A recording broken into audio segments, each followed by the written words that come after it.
Hello, and welcome back to another audiobook. This is Comrade R. Today I will be starting John Reed's 10 Days That Shook the World. John Reed was an American journalist who studied the Soviet movement within Russia during the October Revolution, the events of 1917. The revolution in October, which actually took place in November, was one of the grandest achievements of any socialist movement in the world. Many argue it is the first achievement of any socialist movement in the world. The Soviet Union went on to be one of the most powerful nations on Earth, showing us that socialism could work, with some caveats, of course. Today we want to learn the success of that movement through John Reed's eyes. I read this book last year, and it was one of the most eye-opening books I have ever read. So today I hope to share with you a little bit of that magic. And I will be beginning with some of the introductions in the Penguin Books edition, which you can get at any bookstore. This is the Penguin Classics edition, ISBN 978-014-1442-129. Introduction by A.G.P. Taylor. In 1964, Penguin Books decided to bring out John Reed's classic account of the Bolshevik Revolution, 10 Days That Shook the World, and asked me to write an introduction. John Reed's widow had given the copyright of the book to the Communist Party of Great Britain. My introduction was submitted to Lawrence and Wishart, their publishers, and came back covered with objections. They were said to be questions of fact, though most of them seemed to me matters of opinion. However, I duly accepted the objections, either by modifying my statements or, where this would have led to plain error, deleting them. The revised introduction was again submitted. They replied that my introduction still had errors, and that only a small part of it was acceptable to them, an attitude which I expected from the outset. Lawrence and Wishart proposed that someone else should write an acceptable introduction. Penguin Books preferred to publish the book without any introduction. The copyright has now expired, and my introduction can at last be published. The reader is thus free to judge whether it is acceptable. John Reed's book has long been a political classic. Its theme is the Bolshevik Revolution of 7 November 1917, and for once, a great theme found the narrator it deserved. George Kennan, the American diplomat and historian, has written, quote, "Reed's account of the events of that time rises above every other contemporary record for its literary power, its penetration, its command of detail. It will be remembered when all the others are forgotten." Unquote. Reed's book is not only the best account of the Bolshevik Revolution, it comes near to being the best account of any revolution. Revolutions are tumultuous affairs, difficult to follow when they're on. The participants are too busy to write down their experiences at the time, and the victors are too busy afterwards. Of the leading Bolsheviks, only Trotsky wrote a detailed history of the revolution, and that many years afterwards when he was in exile. The defeated had time on their hands, and many of them wrote memoirs. Such memoirs are usually marked by the bewilderment and resentment that follows defeat. Sukhanov, the reluctant Menshevik, was one of the few who recaptured the spirit of the time. Foreign observers stood outside the events even when they tried to be sympathetic, and few of them tried. No one would turn with enthusiasm to the accounts of the Bolshevik Revolution as given by the British or French ambassadors. Some journalists did better, notably Phillips Price of the Manchester Guardian. But even the best of these journalists were palpably writing about strange events in a strange country. John Reed occupied a different position. He was not himself engaged in the revolution and so had time to observe what was going on, time to collect newspapers and handbills, time to listen to street conversations, opportunity even to cross the lines and learn what was happening on the other side. But Reed, though not engaged physically in the Bolshevik Revolution, was engaged morally. This was his revolution, not an obscure event in a foreign country. Reed was an American radical, educated at Harvard, and now a passionate socialist. He was in Russia as the representative of the masses, a newspaper, then the principal radical and socialist journal in the United States. In his eyes, the Bolshevik Revolution was not merely a great upheaval in Russia. It was the beginning of the international revolution to which he, like the Bolsheviks, was pledged. Reed understood the Bolshevik outlook, understood why there should be a further revolution, and wanted that revolution to succeed. He was too good a journalist to write propaganda, but he made no secret of where his sympathies lay. He had one further quality which completed the others. He was a great writer. To quote Kennan again, quote, "Reed was a poet of the first order," unquote. This book is evidence that he was a prose artist of the first order also. Dazzled by Reed's achievements, we may fail to appreciate exactly what it was. This is not history written in detachment, with a large bibliography and a fuller understanding that men had at the time. The book is a contribution to history, not an analysis composed afterwards. It is first-hand evidence when Reed described what he saw and experienced. But much of it is not first-hand. Often, Reed sat in the quiet of his hotel room, cigarette in mouth, tapping on his typewriter copy for the masses.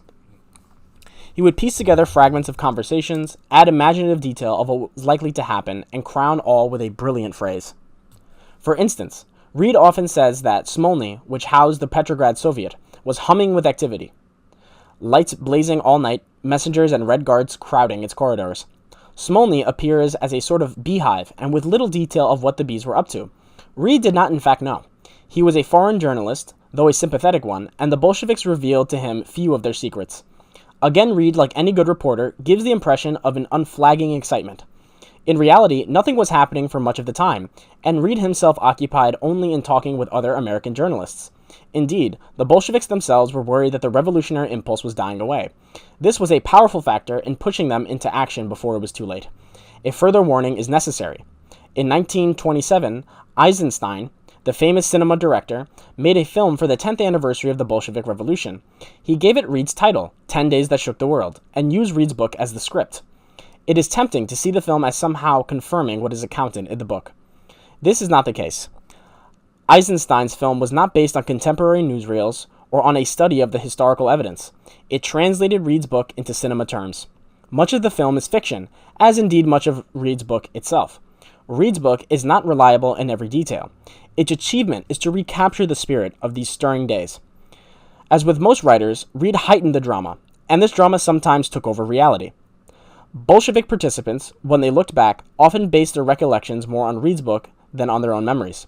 This often happens. Veterans of the First World War saw the trenches through the eyes of Robert Graves, Edmund Blunden, and Siegfried Sassoon, and their own memories became blurred. In this sense, Reed's book founded a legend, one which has largely triumphed over the facts. Not that the legend was untrue. Most legends spring from facts. But the moods and emotions of the Bolshevik Revolution would not stand out so clearly if Reed had not been there to record them. Reed's book is legendary in another way. Reed believed that the Bolshevik leaders knew precisely what they were doing, and the victory of the revolution confirmed this belief. Such records as are available suggest otherwise. All the political leaders moved in a fog of revolution, which was much like the fog of battle. The Bolshevik Revolution was not a fully orchestrated piece with the music already composed. It was compounded, like most events, of confusions and misunderstandings, of human endeavors and human failures, where the outcome surprised the victors as much as it stunned the defeated. Reed's book, as its title indicates, is centered on the events of early November 1917, when the Bolsheviks seized power in the Petrograd and so became in time the rulers of Russia. These events were the last act of one drama and the first of another. The first drama was the Russian Revolution, which had been in process since March 1917. The second drama was intended to be the victory of the international communism, and turned out to be something quite different. Both dramas are implicit in Reed's book. In August 1914, Imperial Russia became involved in a great European war. Russia was an autocracy, her course determined by the feeble Tsar Nicholas II. There was a parliament, the Duma, with few powers. There were political parties. There was even a social democratic party. Its left wing, the Bolsheviks, had few thousand members. This was the only party that opposed the war. Its voice went almost unheard. Its daily paper, Pravda, was suppressed. Most of its leaders were in exile, some in Siberia, Lenin, the senior of them, in Switzerland. Russia lurched into chaos. An antiquated system succumbed under the strain of running a modern war. The railways were overstrained, carrying supplies to the vast armies. In the towns, food ran short, except for the rich. The people of Petrograd went hungry. Many politicians canvassed a change of regime. None took action. In March 1917, there were food riots in Petrograd. The garrison, middle-aged reservists who did not want to be sent to the front, joined the rioters. The Cossacks, usually the guardians of order, remained inactive. The Tsar was at army headquarters. Politicians from the Duma urged him to abdicate. The generals seconded this advice. Nicholas II acquiesced. Such was the revolution of March 1917. It had been made in the streets of Petrograd, without leaders and without a program. The Tsar had gone. Otherwise, nothing was changed. The army still fought clumsily at the front. The bureaucratic machine still churned out orders into the void. In Trotsky's words, power fell into the street.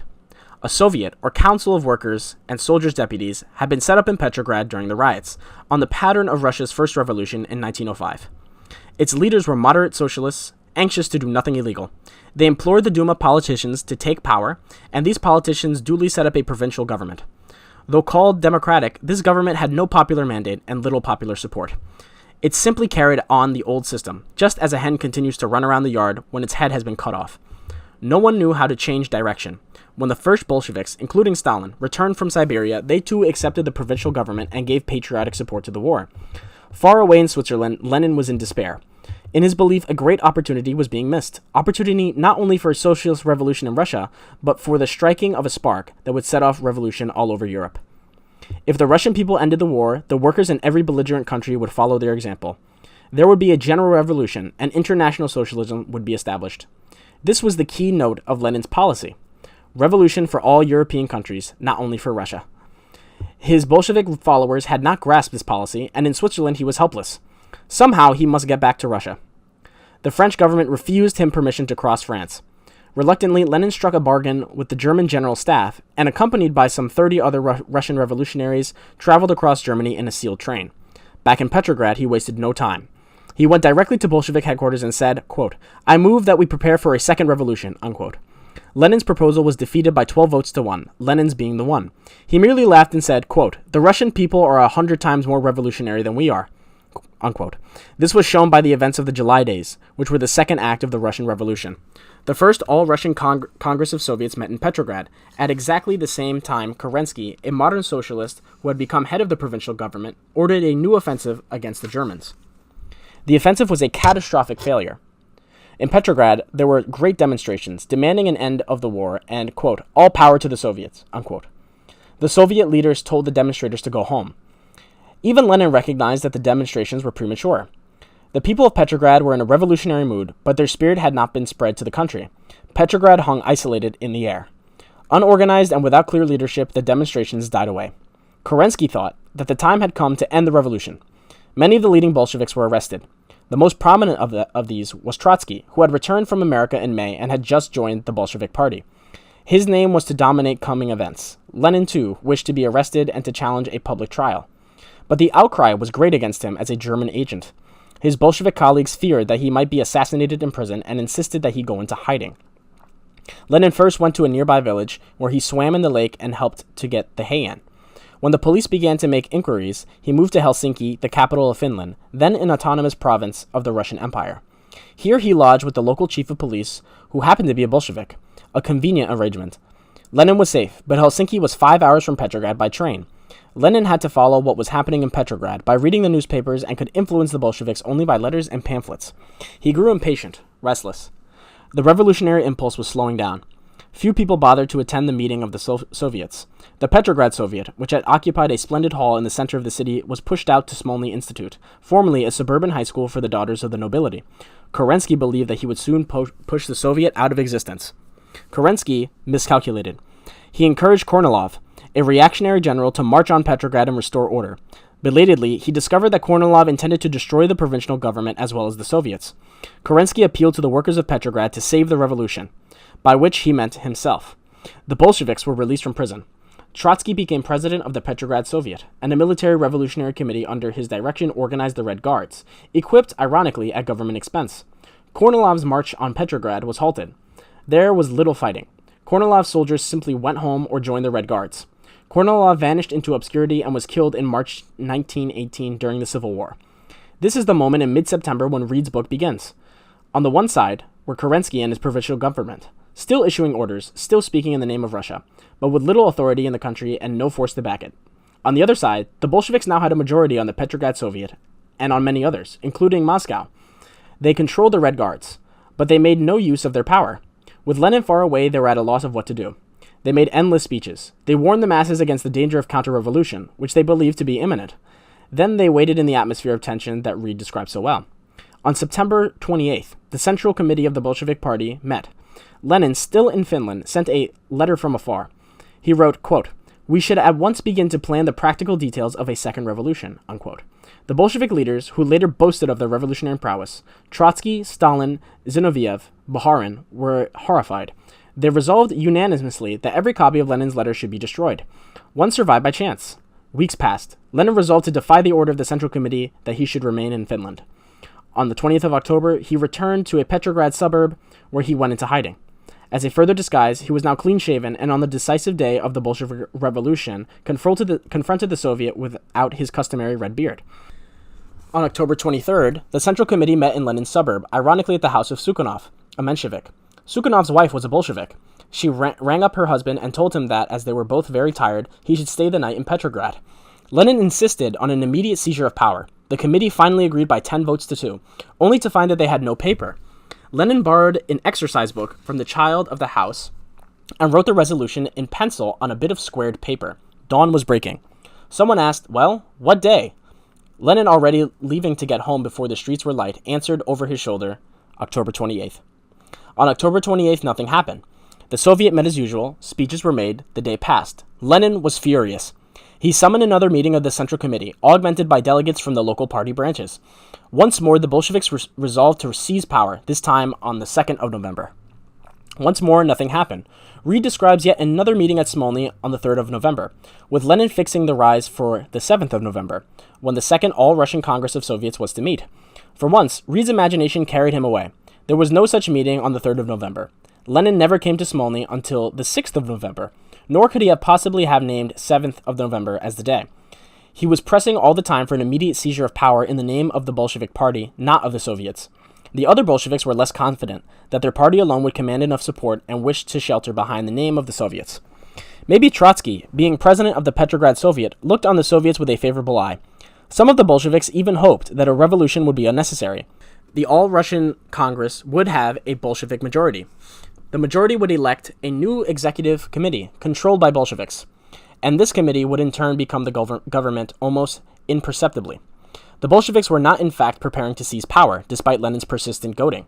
Their plans were defensive precautions in case Kerensky attempted a counter-revolution.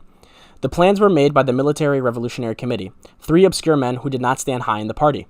None of these 3 achieved fame. One was killed in a car accident a few days after the rising. One died during the Civil War. The third fought in Spain 20 years later and was then killed during Stalin's Great Purge. The leading Bolsheviks were busy making speeches, not planning a revolution.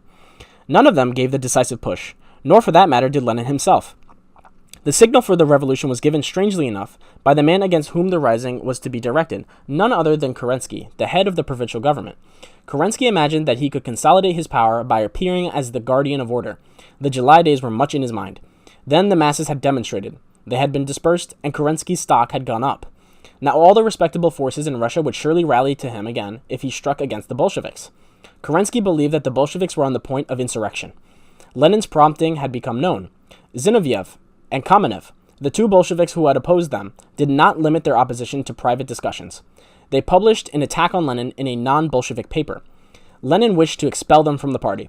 Stalin was the one who spoke up for tolerance. The protest by Zinoviev and Kamenev was for Kerensky the alarm signal. He was determined to get his blow in first.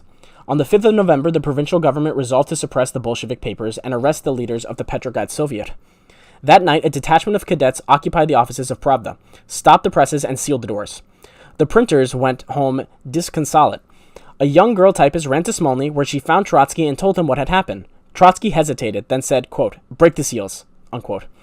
It was the moment of defiance. Kerensky had flung down the challenge. Trotsky, not the absent Lenin, picked it up. By the afternoon, copies of Pravda were again being sold on the streets. At 11 o'clock that morning, the Bolshevik Central Committee, still thinking in defensive terms, resolved that armed resistance should begin at 2 a.m. the next day. Lenin, of course, was still in his distant suburb. He knew that the provincial government had taken action. He did not know that the Bolshevik Central Committee had determined to strike back. Once more, he believed the decisive opportunity was being lost. Lenin's suburb lay on the far side of the river Neva. He was afraid that the bridges would be raised or closed, as they usually were on days of disturbance. He would be cut off, helpless. He decided to walk to Smolny despite the risk of being arrested by soldiers loyal to Kerensky. Lenin reached Smolny safely in the late evening and overwhelmed Trotsky with impatient questions. Trotsky explained that the plans would soon be put into action. At 2 o'clock, on the morning of 7th of November, Trotsky pulled out his watch and said, "It's begun." Lenin said, "From being on the run to supreme power, that's too much. It makes me dizzy." And he made the sign of the cross. The 2 men lay down on the hard office floor with a rug over them, while they waited for the news which they had hoped would change the face of the world. The great revolutionary partnership of Lenin and Trotsky had begun. The 7th of November is the central point of Reed's narrative. Himself, tense and excited, he did not perhaps stress enough the small scale of the dramatic events he recounted. This was not a rising of the masses as the March Revolution and the July days had been. It was a conflict between two small groups, neither of which had much taste for fighting.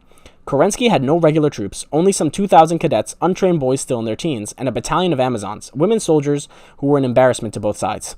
The Soviet claimed to control 10,000 Red Guards, middle-aged factory workers, but few of them turned out for the fighting. 1,000 sailors came up from the naval base at Kronstadt. One sailor was killed when his rifle went off in his hand. 4 Red Guards and 1 sailor were killed by stray bullets. That was the total death toll on this historic day. Most people in Petrograd did not even know that a revolution was taking place. The trams were running, the fashionable restaurants were crowded, the theaters were crowded, and Chelyabin was singing at the opera. The Red Guards kept away from the smart quarter or walked modestly in the gutter.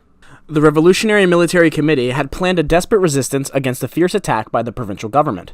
There was no such attack. Kerensky fled early in the day, protected by the Stars and Stripes, in anticipation perhaps much later of the Cold War. The other members of the provincial government sat helplessly in the Winter Palace. Red Guards took over the post office and the principal government buildings. Adhering strictly to program, they did not reach the Winter Palace until 6 in the evening. Even then, they did not attack it at all seriously. Red Guards filtered in through the kitchen entrance and took over the palace without a struggle. At 2:25 a.m. on the morning of the 8th of November, Antonov, a member of the Military Revolutionary Committee, broke into the room where the provincial government was still sitting and shouted, "In the name of the Military Revolutionary Committee, I declare all of you under arrest." Such was the end of Old Russia. The prolonged delay caused embarrassment at Smolny. The All-Russian Congress of Soviets was due to meet in the early afternoon. The meeting was postponed until the conquest of power could be announced. Meanwhile, Lenin and Trotsky discussed their future plans. Lenin said they must nominate Soviet ministers. Trotsky suggested that they should be called commissars. Lenin said, yes, that has such a good revolutionary sound. Lenin then suggested that Trotsky should become chairman of the Council of People's Commissars, while he himself would remain merely leader of the Bolshevik Party.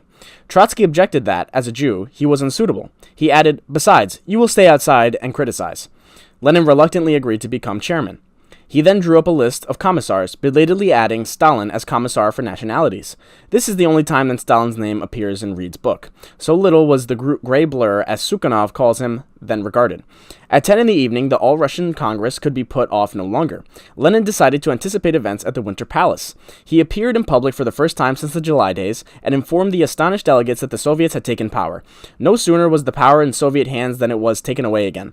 Lenin's list of commissars was read out and the delegates were informed that this was the Soviet government. They duly applauded. There was nothing else they could do. In this way, Lenin seized power for the Bolshevik Party after all, but from the Soviet Congress, not from Kerensky. The revolutionary drama was over. The Bolsheviks had a long struggle ahead of them before they consolidated their power. They had to face civil war and a war of intervention conducted by Great Britain and France, the victors of the First World War. They had even had to face a rising by the sailors at Kronstadt, once their most devoted supporters. They lost much of Imperial Russia's outlying western territory, but by 1921 they had won. There has not been a revolution in Russia since the 7th of November 1917, and the Bolsheviks, changing their name to Communists, have ruled Russia to the present day. Such was the achievement, but not the aim of Lenin's revolution. In his eyes, the Russian Revolution was merely a preliminary to a greater revolution which would establish international socialism. At his first appearance before the All-Russian Congress of Soviets, he read out the decree of peace, the essential point in his program. Russia, he announced, would at once propose a general peace on the basis of no annexations and no indemnities. The workers in all the belligerent countries would embrace this program. They would revolt against their imperialist rulers, and socialist governments would be set up throughout Europe. The drama of international revolution had, it seemed, begun. But this first act was not followed by a second, still less carried to a victorious conclusion. The workers of the other belligerent countries did not revolt. The imperialist German government imposed on Bolshevik Russia the Peace of Brest-Litovsk, with annexations and indemnities thinly disguised. Later, in 1918, the European war was ended by the old method of victory, not by international revolution. Only war weariness ended the war of intervention which Great Britain and France then attempted. In later years, Western writers on Bolshevism had discovered in it specifically Russian characteristics and have pointed to the 7th of November 1917 as the moment when Russia turned her back on Europe. This is the reverse of the truth. Lenin made his revolution for the sake of Europe, not for the sake of Russia, and he expected Russia's preliminary revolution to be eclipsed when the international revolution took place. Lenin did not invent the Iron Curtain. On the contrary, it was invented against him by the anti-revolutionary powers of Europe. Then it was called the cordon sanitaire. Lenin and his followers were bewildered by this outcome. Trotsky said on the 8th of November, 1917, either the Russian Revolution will create a revolutionary movement in Europe, or the European powers will crush the Russian Revolution. Neither happened. Lenin, like all other Bolsheviks, including at that time Stalin, believed that socialism was impossible in a single country. In 1921, he called a halt. The new economic policy marked a cautious return to capitalism, while the Bolsheviks waited for a second wave of international revolution, which surely must come. Lenin himself fell ill and died in 1924, doubtful whether Bolshevik idealism would survive a long period of waiting.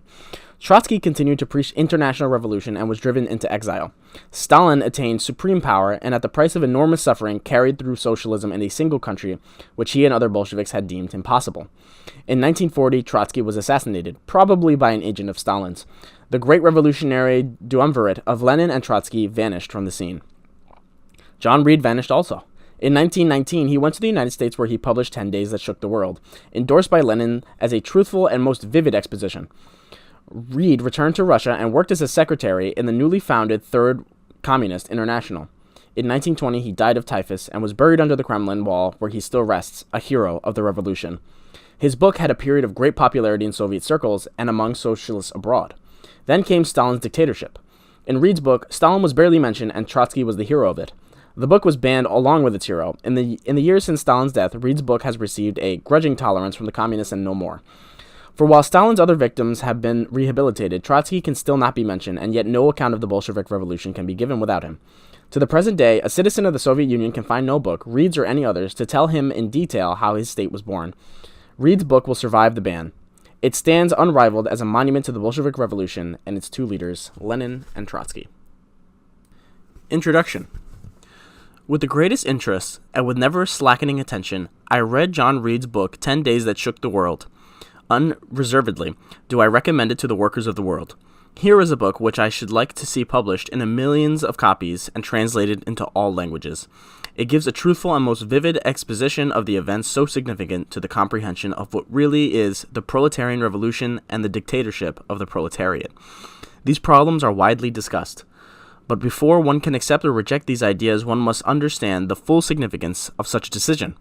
John Reed's book will undoubtedly help clear this question, which is the fundamental problem of the universal workers' movement. Nikolai Lenin, Vladimir Ilyich Ulyanov. Preface. This book is a slice of intensified history as I saw it. It does not pretend to be anything but a detailed account of the November Revolution, when the Bolsheviki, at the head of the workers and soldiers, seized the state power of Russia and placed it into the hands of the Soviets. Naturally, most of it deals with Red Petrograd, the capital and heart of the insurrection. But the reader must realize what took place in Petrograd was almost exactly duplicated, with greater or lesser intensity at different intervals of time, all over Russia. In this book, the first of several which I am writing, I must confine myself to a chronicle of those events which I myself observed and experienced, and those supported by reliable evidence, preceded by 2 chapters briefly outlining the background and causes of the November Revolution. I am aware that these 2 chapters make difficult reading, but they are essential to an understanding of what follows. Many questions will suggest themselves to the minds of the reader. What is Bolshevism? What kind of a government structure did the Bolsheviki set up? If the Bolsheviki championed the Constituent Assembly before the November Revolution, why did they disgorge it by force of arms afterwards? And if the bourgeoisie opposed the Constituent Assembly until the danger of Bolshevism became apparent, why did they champion it afterwards? These and many other questions cannot be answered here. In another volume, Chronology to Brest-Litovsk, I trace the course of the revolution up and to including the German peace. There I explain the origin and functions of the revolutionary organizations, the evolution of popular sentiment, and the dissolution of the Constituent Assembly, the structure of the Soviet state, and, of course, the outcome of the Brest-Litovsk negotiations. In considering the rise of the Bolsheviki, it is necessary to understand that Russian economic life and the Russian army were the logistical result of a process which began as far back as 1915. The corrupt reactionaries in control of the Tsar's court deliberately undertook to wreck Russia in order to make a separate peace with Germany. The lack of arms on the front, which had caused the greatest retreat of the summer of 1915, the lack of food in the army and in the great cities, the breakdown of manufacturers and transportation in 1916, all these we know were now part of a gigantic campaign of sabotage. This was halted in time by the March Revolution. For the first few months of the new regime, in spite of the confusion incident upon a great revolution, when 160 million of the world's most oppressed peoples suddenly achieved liberty, both the internal situation and the combative power of the army actually improved. But the honeymoon was short. The propertied classes wanted merely a political revolution, which would take the power from the Tsar and give it to them. They wanted Russia to be a constitutional republic like France or the United States, or a constitutional monarchy like England. On the other hand, the masses of the people wanted real industrial and agrarian democracy. William English Walling, in his book Russia's Message, an account of the revolution of 1905, describes very well the state of the mind of the Russian workers, who were later to support Bolshevism almost unanimously. They, the working people, saw it was possible that even under a free government, if it fell into the hands of other social classes, they might still continue to starve. The Russian working man is revolutionary, but he is neither violent, dogmatic, nor unintelligent. He is ready for barricades, but he has studied them. And alone of the workers of the world, he has learned about them from actual experience. He is ready and willing to fight his oppressor, the capitalist class, to a finish, but he does not ignore the existence of other classes. He merely asks that the other classes take one side or the other in the bitter conflict that draws near. They, the workers, were all agreed that our American political institutions were preferable to their own, but they were not very anxious to exchange one despot for another, i.e. the capitalist class. The working men of Russia did not have themselves shot down, executed by hundreds in Moscow, Riga, and Odessa, imprisoned by thousands in every Russian jail, and exiled to the deserts and in the Arctic regions, in exchange for the doubtful privileges of the working men of Goldfields and Cripple Creek. And so, developed in Russia, in the midst of a foreign war, the social revolution on top of the political revolution, culminating in the triumph of Bolshevism. Mr. A.J. Sack, director in this country of the Russian Information Bureau, which opposes the Soviet government, has this to say in his book, The Birth of Russian Democracy.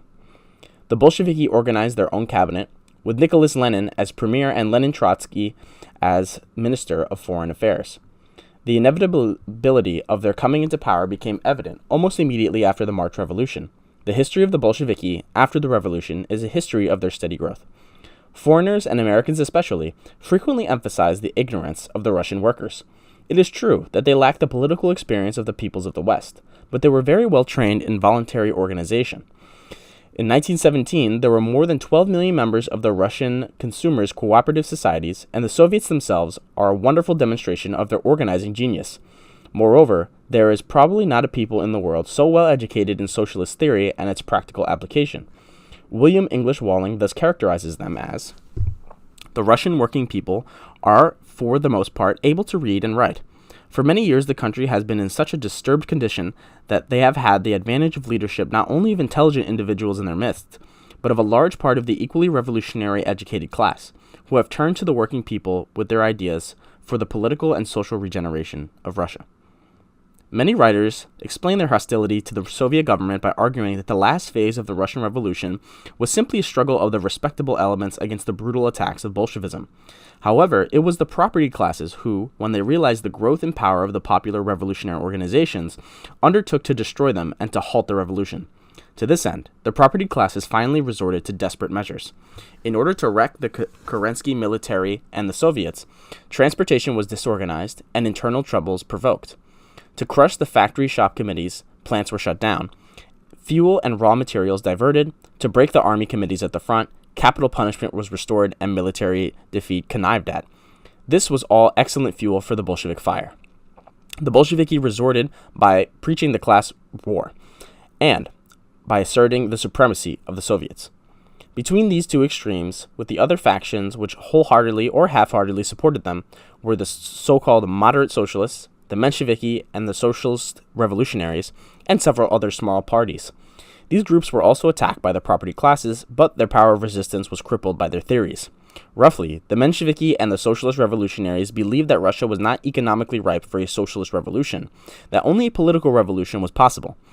According to their interpretation, the Russian masses were not educated enough to take over the power. Any attempt to do so would inevitably bring on a reaction by means of which ruthless opportunists might restore the old regime. And so it followed that when the moderate socialists were forced to assume the power, they were afraid to use it. They believed that Russia must pass through the stages of political and economic development known to Western Europe and emerge at last, with the rest of the world, into full-fledged socialism. Naturally, therefore, they agreed with the property classes that Russia must first be a parliamentary state, though with some improvements on the Western democracies. As a consequence, they insisted upon the collaboration of the property classes in the government. From this, it was an easy step to supporting them. The, quote, moderate socialists needed the bourgeoisie, but the bourgeoisie did not need the moderate socialists. So it resulted in the socialist ministers being obliged to give little by little on their entire program, while the property classes grew more and more insistent. And at the end, when the Bolsheviki upset the whole hollow compromise, the Mensheviki and socialist revolutionaries found themselves fighting on the side of the property classes. In almost every country in the world today, the same phenomenon is visible. Instead of being a destructive force, it seems to me that the Bolsheviki were the only party in Russia with a constructive program and the power to impose it on the country. If they had not succeeded to the government when they did, there is little doubt in my mind that the armies of Imperial Germany would have been in Petrograd and Moscow in December, and Russia would again be ridden by a czar. It is fashionable, after a whole year of the Soviet government, to speak of the Bolshevik insurrection as a, quote, adventure. Adventure it was, and one of the most marvelous mankind ever embarked on, sweeping into history at the head of the toiling masses and staking everything on their vast and simple desires. Already the machinery had been set up by which the land of the great estates could be distributed among the peasants. The factory shop committees and the trade unions were there to put into operation workers' control of industry. In every village, town, city, district, and province, there were Soviet of workers, soldiers, and peasant deputies prepared to assume the task of local administration. No matter what one thinks of Bolshevism, it is undeniable that the Russian Revolution is one of the great events of human history, and the rise of the Bolsheviki a phenomenon of worldwide importance. Just as historians search the records for the minutest details of the story of the Paris Commune, so they will want to know what happened in Petrograd in 1917, the spirit which animated the people, and how the leaders looked, talked, and acted. It is with this in view that I have written this book. In the struggle, my sympathies were not neutral. But in telling the story of those great days, I have tried to see the events with the eye of a conscientious reporter interested in setting down the truth. New York, 1st of January, 1919. John Reed. I'm now going to turn to a chronology found in the book, as I think it's important to lay out the dates as well as key players of who was involved in the revolution before we get into the meat of the book. The Russian Revolution, a chronology of events in 1917. 22nd of February. March strikes and demonstrations in Petrograd. 27th of February. Tsarist regime overthrown in Petrograd. Committee of State Duma formed. Petrograd Soviet of Workers deputies formed. 1st of March. Petrograd Soviet issues Order No. 1, first provincial government under Prince Lvov. Nicholas II abdicates in favor of his brother Michael. March 3rd. Michael abdicates. March 14th. Petrograd Soviet issues a manifesto calling on all peoples to end the war. April 3rd. Lenin arrives in Petrograd. April 7th. Lenin publishes April Theses. April 18th. Milyukov, foreign minister of the provincial government, sends a note reaffirming Russia's loyalty to her allies and her pledge not to make a separate peace. 20th to 22nd of April. Demonstrations and protests against Milyukov's note. 27th of April. Prince Lvov invites representatives of the Petrograd Soviet to join the provincial government. 2nd of May. Official announcement that Milyukov and Guchkov, Minister of War, have resigned. 4th of May. Trotsky arrives in Russia. 5th of May. Coalition provisional government formed under Prince Lvov. Some Mensheviks and Socialist revolutionaries take office. Kerensky, the Minister of War. That's on 5th of May. From the 3rd to the 24th of June. First Congress of Soviets. June 18th. War offensive ordered by Kerensky opens demonstrations in Petrograd. Bolshevik slogans predominate. 2nd of July. Constitutional Democrats, the Cadets, leave the coalition provisional government. 3rd to the 5th of July. Demonstrations in Petrograd endorsed on July 4th, July 17th in the New Style calendar by Bolshevik Central Committee, suppressed by 5th of July with the aid of troops. Measures taken against the Bolsheviks, Lenin, Zinoviev, and others go into hiding. 8th of July. Kerensky becomes Prime Minister. 19th of July. Kerensky appoints General Kornilov Commander-in-Chief. 24th of July. Second Coalitional provincial government under Kerensky includes the Constitutional Democrats, also known as the Cadets. 26th of July to the 3rd of August. Trotsky and Lunacharsky arrested. 6th Congress of Bolshevik Party. Trotsky's group joins the Bolshevik Party. 12th to the 14th of August. The provincial government convenes state conference in Moscow. 25th of August. General Kornilov starts to move troops on Petrograd. 28th of August. Kornilov's movement collapses. 31st of August. Petrograd Soviet passes the Bolshevik Revolution. 1st of September. Kerensky organizes directory as temporary substitute for cabinet. 4th of September. Kerensky orders dissolution of committees set up to combat Kornilov. 6th of September. Moscow Soviet for the first time shows Bolshevik majority on a vote. 23rd of September. Petrograd Soviet elects Trotsky chairman. 25th of September. New coalition provincial government. 7th of October. Pre-parliament meets. 10th of October. Bolshevik Central Committee, with Lenin attending, decides to organize armed insurrection. Kamenev and Zinoviev voted against. 12th of October. Petrograd Soviet establishes Military Revolutionary Committee. 24th of October. Bolsheviks complete preparations for insurrection. The provincial government mobilizes and closes down the Bolshevik press. Lenin arrives at Smolny Institute. 25th of October. Second Congress of Soviet opens with Bolshevik majority. Kerensky leaves Petrograd to organize resistance. Provincial government overthrown in Petrograd. 26th of October. Soviet government organized decrees on peace and land. Notes and explanations. To the average reader, the multiplicity of Russian organizations, political groups, committee and central committees, Soviets, Dumas, and unions will prove extremely confusing. For this reason, I am giving here a few brief definitions and explanations. Political parties. In the elections to the Constituent Assembly, there were 17 tickets in Petrograd, and in some of the provincial towns as many as 40. But the following summary of the aims and composition of political parties is limited to the groups and factions mentioned in this book. Only the essence of their programs and the general character of their constituencies can be noticed. 1. Monarchists of various shades, the Octoberists, etc. These once powerful factions no longer existed openly. They either worked underground or their members joined the Cadets, as the Cadets came by degrees to stand for their political program. Representatives in this book, Rodzianko and Shulgin. Number 2. Cadets. So-called from the initials of its name, Constitutional Democrats. Its official name is, quote, Party of the People's Freedom, unquote. Under the Tsar, composed of liberals from the proprietaried classes, the Cadets were the great party of political reform, roughly corresponding to the Progressive Party in America. When the revolution broke out in March 1917, the Cadets formed the first provincial government. The Cadet ministry was overthrown in April because it declared itself in favor of Allied imperialist aims, including the imperialistic aims of the Tsarist government. As the revolution became more and more a social economic revolution, the Cadets grew more and more conservative.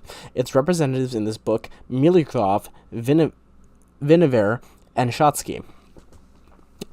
Subsection A of the Cadets, group of public men. After the Cadets had become unpopular through their relations with the Kornilov counter-revolution, the group of public men were formed in Moscow. Delegates from the group of public men were given portfolios in the last Kerensky cabinet.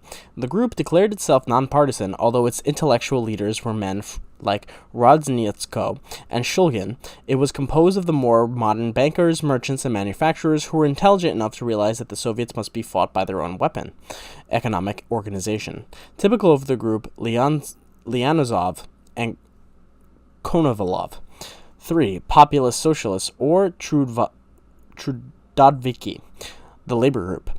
Numerically a small party composed of cautious intellectuals, the leaders of cooperative societies, and conservative peasants. Professing to be socialists, the populace really supported the interests of the petty bourgeoisie, clerks, shopkeepers, etc., by direct descent, inheritors of the comprising tradition of the labor group in the Fourth Imperial Duma, which was composed largely of peasant representatives. Kerensky was the leader of the Trudoviki in the Imperial Duma when the Revolution of March 1917 broke out.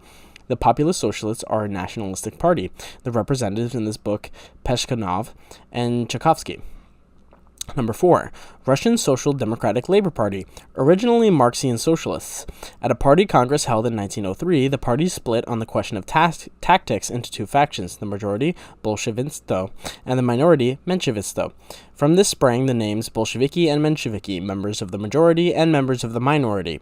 These two wings became separate parties, both calling themselves Russian Social Democratic Labor Party, and both professing to be Marxians. Since the revolution of 1905, the Bolsheviki were really the minority, becoming again the majority in September 1917.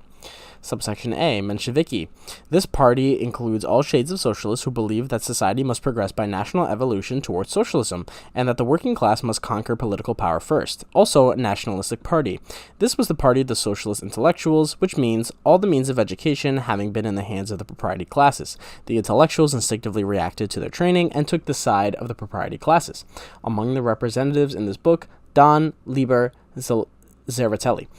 Subsection B, Mensheviki Internationalists. The radical wing of the Mensheviki Internationalists and opposed to all the coalitions of the property classes, yet unwilling to break loose from the conservative Mensheviki, and opposed to the dictatorship of the working class advocated by the Bolsheviki.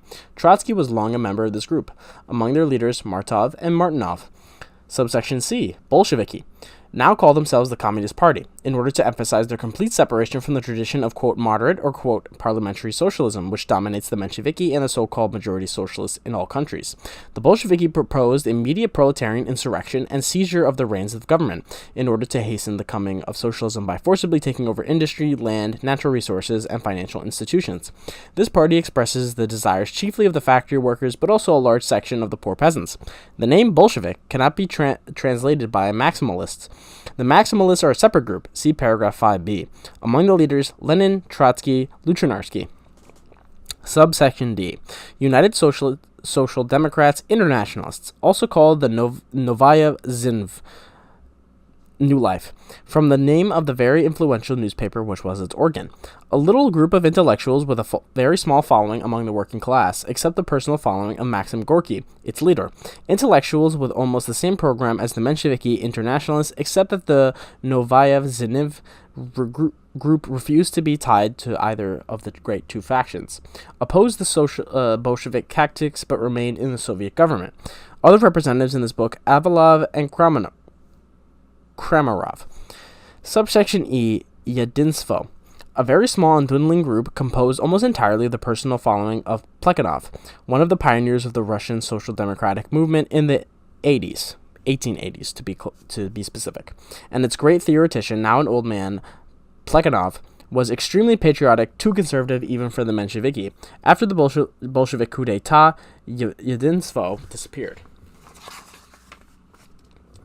Number 5. Socialist Revolutionary Party, called Essaires from the initials of their name. Originally the Revolutionary Party of the Peasants, the party of the fighting organizations, the Terrorists. After the March Revolution, it was joined by many who had never been socialists. At that time, it stood for the abolition of private property in land only, the owners to be compensated in some sort of fashion. Finally, the increasing revolutionary feeling of the peasants compelled the Essaires to abandon the compensation clause and led to the younger and more fiery intellectuals breaking off from the main party in the fall of 1917 and forming a new party, the Left Socialist Revolutionary Party. The Essaires, who were afterwards always called by the radical groups Right Social Revolutionaries, adopted the political attitude of the Mensheviki and worked together with them. They finally came to represent the wealthier peasants, the intellectuals, and the politically uneducated populations of remote rural districts. Among them there was, however, a wider difference of shades of political and economic opinion than among the Mensheviki. Among their leaders mentioned in these pages, Avksentiev, Gotz, Kerensky, Chernov, Babushka, Breshkovskaya. Subsection A. Left Socialist Revolutionaries. Although theoretically sharing the Bolshevik program of dictatorship of the working class, at first were reluctant to follow the ruthless Bolshevik tactics. However, the Left Socialist Revolutionaries remained in the Soviet government, sharing the cabinet portfolios, especially that of agriculture. They withdrew from the government several times, but always returned. As the peasants left the ranks of the Essaires, in increasing numbers they joined the Left Socialist Revolutionary Party, which became the great peasant party supporting the Soviet government, standing for confiscation without compensation of the great landed estates and their disposition by the peasants themselves. Among the leaders, Spiron Diarova, Karolin Kemkov, Kalagiev. Subsection B, Maximalists, an offshoot of the Socialist Revolutionary Party in the Revolution of 1905, when it was a powerful peasant movement demanding the immediate application of the maximum socialist program, now an insignificant group of peasant anarchists. Parliamentary procedure. Russian meetings and conventions are organized after the continental model rather than their own. The first action is usually the election of officers and the presidium. The presidium is a presiding committee composed of representatives of the groups and political factions represented in the assembly in proportion to their numbers. The presidium arranges the order of business, and its members can be called upon the president to take the chair pro tem. Each question, or vopros, is stated in a general way and then debated, and at the close of the debate, resolutions are submitted by the different factions, and each one voted on separately. The order of business can be, and usually is, smashed to pieces in the first half hour. On the plea of emergency, which the crowd almost always grants, anybody from the floor can get up and say anything on the subject. The crowd controls the meeting, practically the only functions of the speaker being to keep order by ringing a bell and to recognize speakers. Almost all the real work of the sessions is done in caucuses of the different groups and political factions, which almost always cast their vote in a body and are represented by the floor leaders. The result is, however, that at every important new point or vote, the session takes a recess to enable the different groups and political factions to hold a caucus. The crowd is extremely noisy, cheering or heckling speakers, overriding the plans of the presidium. Among the customary cries are Prosim, please, go on, pravilno, or eto verno. That's true, right. Dovolno, enough. Doloi, down with him. Posor, shame. And tc, silence, not so noisy. Popular organizations. 1. Soviet. The word Soviet means council. Under the Tsar, the Imperial Council of State was called the, please forgive me if I butcher this, Gosudarskiv Soviet. Since the revolution, however, the term Soviet has come to be associated with a certain type of parliament elected by the members of working class economic organizations, the Soviet of workers, soldiers, or peasants' deputies. I have therefore limited the word to these bodies, and wherever else it occurs, I have translated it to council. Besides the local Soviets, elected in every city, town, and village of Russia, and in large cities, also ward, rayonni, Soviets, there are also the Oblastny or Gubietsky district or provincial Soviets, and the Central Executive Committee of the All-Russian Soviets in the capital, called from its initials Sai-Kai. See below Central Committees. Almost everywhere, the Soviet of workers and of soldiers' deputies combined very soon after the March Revolution. In special matters concerning their peculiar interests, however, the workers and soldiers' sections continued to meet separately. The Soviets of peasant deputies did not join the other two until after the Bolshevik coup d'etat. They too were organized like the workers and soldiers, with an executive committee of the All-Russian Peasant Soviets in the capital. Number 2. The trade unions. Although mostly industrial in form, the Russian labor unions were usually called trade unions, and at the time of the Bolshevik Revolution had 3 to 4 million members. These unions were also organized in an all-Russian body, a sort of Russian Federation of Labor, which had its central executive committee in the capital. Number 3. Factory shop committees. These were spontaneous organizations created in the factories by the workers in their attempt to control industry, taking advantage of the administrative breakdown incident upon the revolution. Their function was by revolutionary action to take over and run the factories. The factory shop committees also had their all-Russian organization with a central committee at Petrograd, which cooperated with the trade unions. Number 4. The Dumas. The word Duma roughly means deliberative body. The old Imperial Duma, which persisted 6 months after the revolution in a democratized form, died a natural death in September 1917. The City Duma, referred to in this book, was the reorganized municipal council, also called the municipal self-government.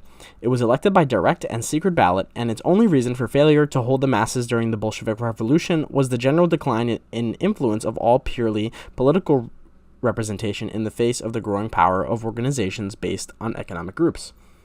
Number 5. Zemstvos may be roughly translated to country councils. Under the Tsar, semi-political, semi-social bodies with very little administrative power, developed and controlled largely by intellectual liberals among the land-owning classes. Their most important function was education and social service among the peasants. During the war, the Zemstvos gradually took over the entire feeding and clothing of the Russian army, as well as the buying from foreign countries, and work among the soldiers, generally corresponding to the work of the American YMCA at the front. After the March Revolution, the Zemstvos were democratized with a view to making them the organs of local government in the rural districts.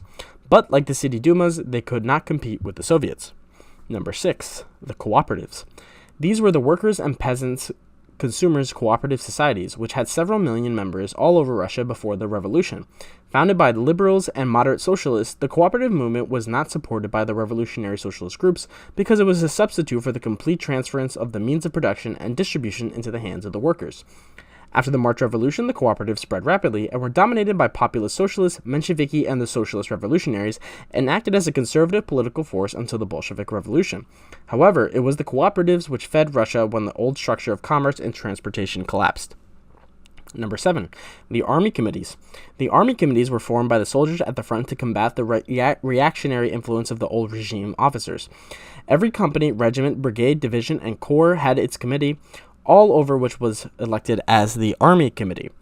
The Central Army Committee cooperated with the General Staff. The administrative breakdown in the Army incident upon the Revolution threw upon the shoulders of the Army Committees most of the work of the Quartermaster's Department and in some cases even the command of troops. Number 8. The Fleet Committees, the corresponding organizations in the Navy. Central Committees. In the spring and summer of 1917, all Russian conventions of every sort of organization were held at Petrograd. There were national congresses of workers, soldiers, and peasant soviets, trade unions, factory shop committees, army and fleet committees, besides every branch of the military and naval service, cooperatives, nationalities, etc. Each of these conventions elected a central committee or a central executive committee to guard its particular interests at the seat of the government. As the provincial government grew weaker, these central committees were forced to assume more and more administrative powers. The most important central committees mentioned in this book are Union of Unions. During the Revolution of 1905, Professor Milyukov and the other liberals established unions of professional men, doctors, lawyers, physicians, etc. These were united under one central organization, the Union of Unions. In 1905, the Union of Unions acted with the revolutionary democracy, and in 1917, however, the Union of Unions opposed the Bolshevik uprising and united the government employees who went on strike against the authority of the Soviets. Sai-Kai. All-Russian Central Executive Committee of the Soviet of Workers' and Soldiers' Deputies, so called from the initials of its name.